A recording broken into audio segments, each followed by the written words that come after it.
Praise the lord. ಎಲ್ಲರಿಗೂ ಕೂಡ ಶುಭ ಮುಂಜಾನೆ.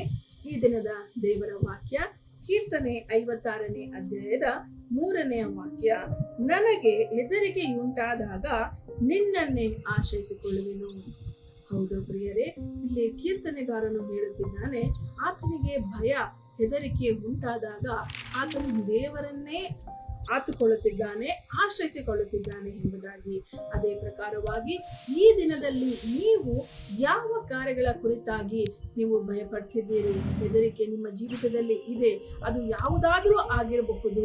ನೀವು ಕರ್ತನಲ್ಲಿ, ಯೇಸು ಕ್ರಿಸ್ತನಲ್ಲಿ ಭರವಸೆ ಉಳ್ಳವರಾಗಿ ಆತನಲ್ಲಿಯೇ ನೀವು ಇರುವಾಗ, ಆತನನ್ನ ಹಾಕಿಕೊಳ್ಳುವಾಗ ದೇವರು ನಿಮ್ಮ ಹೆದರಿಕೆಯನ್ನ ನೀಗಿಸಿ ನಿಮ್ಮ ಜೀವಿತದಲ್ಲಿ ಭಯವನ್ನ ತೆಗೆದು ಹಾಕಿ ಧೈರ್ಯದಿಂದ ನಿಮ್ಮನ್ನ ತುಂಬಿಸಿ ನಡೆಸುವಾತನಾಗಿದ್ದಾನೆ. ಅಂದು ಕೀರ್ತನೆಗಾರನು ಈ ಒಂದು ವಾಕ್ಯವನ್ನ ಬರೆಯುವಾಗ ಆತನು ಅನುಭವಿಸಿ ಇದನ್ನ ಬರೆಯುತ್ತಿದ್ದಾನೆ. ಪ್ರಿಯರೇ, ಈ ದಿನದಲ್ಲಿಯೂ ಕೂಡ ದೇವರ ವಾಕ್ಯವು ನನ್ನ ಮತ್ತು ನಿಮ್ಮ ಜೀವಿತದಲ್ಲಿ ಸತ್ಯವಾಗಿ ನೆರವೇರುವಂತದ್ದಾಗಿದೆ. ಆತನು ಕೀರ್ತನೆಗಾರನು ಯಾವ ರೀತಿಯಲ್ಲಿ ದೇವರನ್ನೇ ಹಾತುಕೊಂಡಿದ್ದಾನೋ, ಆತನ ಹೆದರಿಕೆಯ ಸಮಯದಲ್ಲಿ ದೇವರನ್ನ ಹಾತುಕೊಂಡಿದ್ದನು, ಅದೇ ಪ್ರಕಾರವಾಗಿ ನಾವು ಕೂಡ ಈ ನಮ್ಮ ಹೆದರಿಕೆಯ ಸಮಯದಲ್ಲಿ ದೇವರನ್ನೇ ಹಾತುಕೊಳ್ಳೋಣ. ಖಂಡಿತವಾಗಿಯೂ ದೇವರು ನಿಮಗೆ ಬಿಡುಗಡೆಯನ್ನ ಕೊಟ್ಟು ಧೈರ್ಯವನ್ನ ಕೊಟ್ಟು ಮುನ್ನಡೆಸಲಿದ್ದಾರೆ. ಪ್ರಾರ್ಥಿಸೋಣ.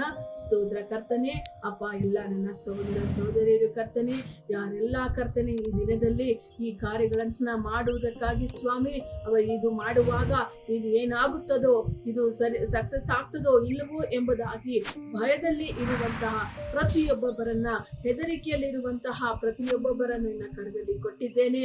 ಅವರ ಕಾರ್ಯಗಳಲ್ಲಿ ಅಪ್ಪ, ಅವರು ನಿನ್ನನ್ನೇ ಹಾತುಕೊಳ್ಳುವ ಹಾಗೆ ಅವರನ್ನು ನಿನ್ನ ಆಶೀರ್ವದಿಸು.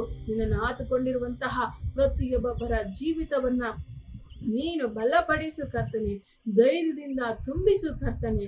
ಅವರು ಏನೆಲ್ಲ ಒದ್ದಾಟಗಳಲ್ಲಿ ಇದ್ದಾರೋ ಆ ಎಲ್ಲ ಒದ್ದಾಟಗಳಿಂದ ಅವರನ್ನ ಬಿಡಿಸಿ ಕರ್ತನೆ, ಈ ದಿನ ಒಂದು ಸಾಕ್ಷಿಯುಳ್ಳಂತಹ ದಿನವಾಗಿ ಅವರಿಗೆ ಉಂಟು ಮಾಡಬೇಕಾಗಿ ಯೇಸು ಕ್ರಿಸ್ತನ ನಾಮದಲ್ಲಿ ಪ್ರಾರ್ಥಿಸಿ ಬೇಡಿ ಹೊಂದಿದ್ದೇನೆ ಕರ್ತನೆ, ಆಮೆನ್.